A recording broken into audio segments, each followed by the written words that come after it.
Good morning, this is Jerome. I just want to briefly share with you a scripture in mind. And the title of the discussion is The Power of Imagination. The Power of Imagination. If you check the book of Genesis chapter 11, verse 1 to verse 8, you discover that the sons of men, they imagined it. They took a responsibility of building a city. And in building that city, they came together and they thought, they rubbed mind and said, let us build for ourselves a city. Because we look at it from the Message translation, from verse 1, it says, the whole world, the whole wide world was speaking only one language. Wow, only one language. All over, only one language. And they thought it wise that in building themselves a city, they won't be scattered abroad. So they came together and they built a city. The power of imagination. If you can think it, you can have it.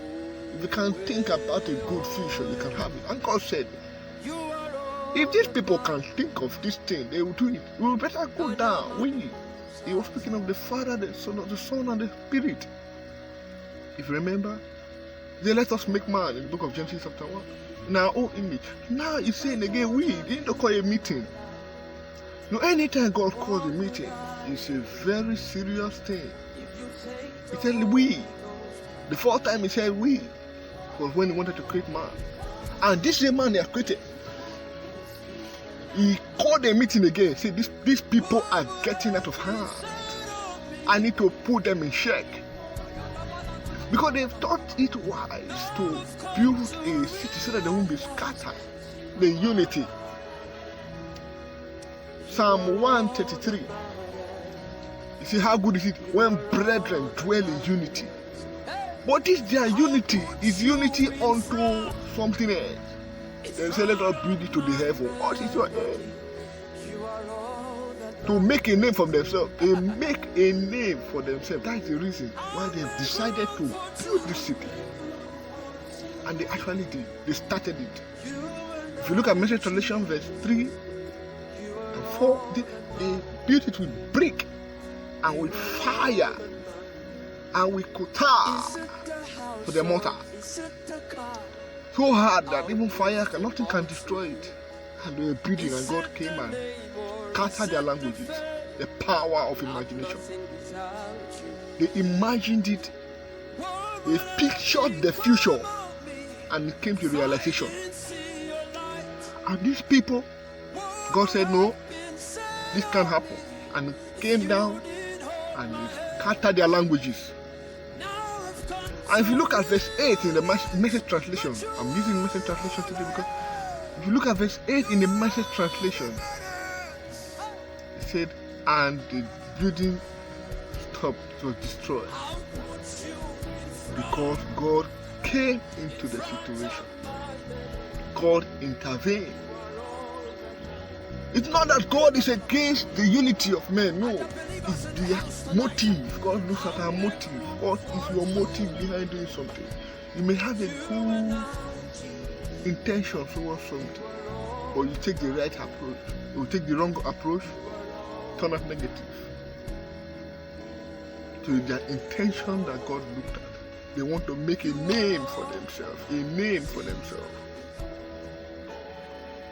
They want to build it to heaven. Then the heaven is the throne of God. The earth is his footstool. Why you want to go and drag the heaven with him? Oh. So that was what caused the disunity, and they changed their languages. If you can imagine anything, imagine that beautiful house you want to build. Imagine yourself riding in a car, flying first class. You can imagine it. If you can think it, you achieve it. Power of imagination. You go into the future, you imagine into the future, you travel into the future, and you bring it, and your imagination take your body to that future. When you travel with your imagination into the future. You capture it.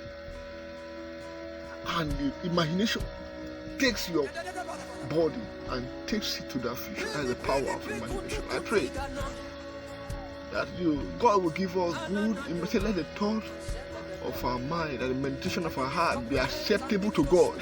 Their imagination was not acceptable to God. That was why God came in and scattered their language. Because they're speaking one language. So we're praying and let the thoughts of our heart and the imagination of our heart and the thoughts of our heart be acceptable to God. It's not before our own name making vain glory. No. I pray this day that God will give us good thoughts that we can imagine good things and accomplish them. In Jesus' name. Thank you for listening. Stay blessed.